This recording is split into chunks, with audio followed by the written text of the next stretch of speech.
Media మిత్రులకి అందరికి పేరు పేరు నమస్కారాలు.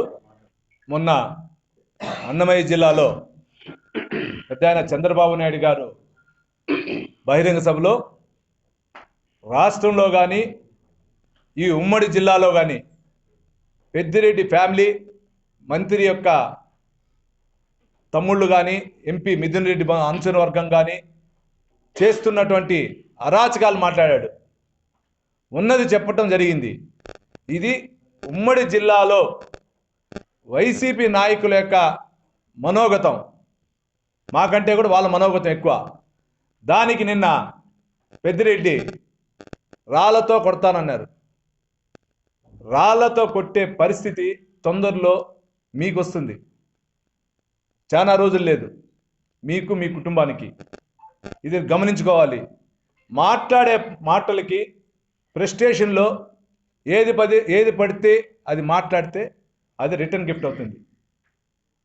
అదేవిధంగా నిన్న ఆదిమూలం గారు పెట్టిన ప్రెస్ మీట్ కానీ, ఆదిమూలం గారి యొక్క బాధ కానీ మొత్తం వీడియో చూస్తే మీరు, ఆయన 4 సంవత్సరాల 10 నెలల్లో వీళ్ళ ఫ్యామిలీ వల్ల ఏ విధంగా బాధలు పడాడో అది మనోగతం మీకు అర్థమవుతుంది.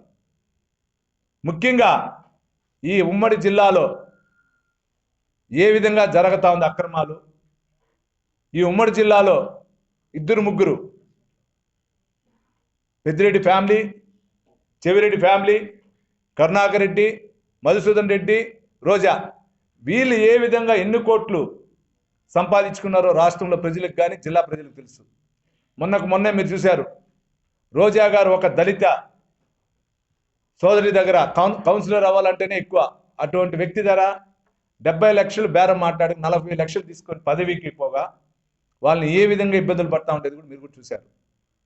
అంటే ఇదంతా ఎందుకు చెప్తున్నామంటే, ఉమ్మడి చిత్తూరు జిల్లాలో 13 సీట్లు కైవాసం చేసుకున్న వైసీపీ పార్టీ రేపు జరిగే 24 ఎలక్షను 14 తెలుగుదేశం పార్టీ ప్రపంచం మోగుతుంది. దీనికి కారణం తెలుగుదేశం పార్టీ కార్యకర్తలు ఉన్న పట్టుదల, మీరు చేస్తున్నటువంటి అక్రమాలు, మీ వైసీపీ కుటుంబ సభ్యుల యొక్క ఆవేశన అంతా కూడా తెలుగుదేశం పార్టీ వల్ల పార్టీ గెలుస్తుందని మీడియా ద్వారా తెలియజేసుకుంటూ, ఇప్పటికైనా పెద్దిరెడ్డి గారి ఫ్యామిలీకి మీరు అవాకులు చవాకులు మాట్లాడకుండా, చంద్రబాబు నాయుడు గారి వల్ల ఈ జిల్లాలో ఎవరెవరు పైకి వచ్చినారో వాళ్ళ మనోగతానికి మీకు తెలుసు, ఈరోజు ఎట్లున్నామని ఇది గుర్తుపెట్టుకోవాలని కూడా మీ మీడియా ద్వారా కూడా తెలియజేసుకుంటాం.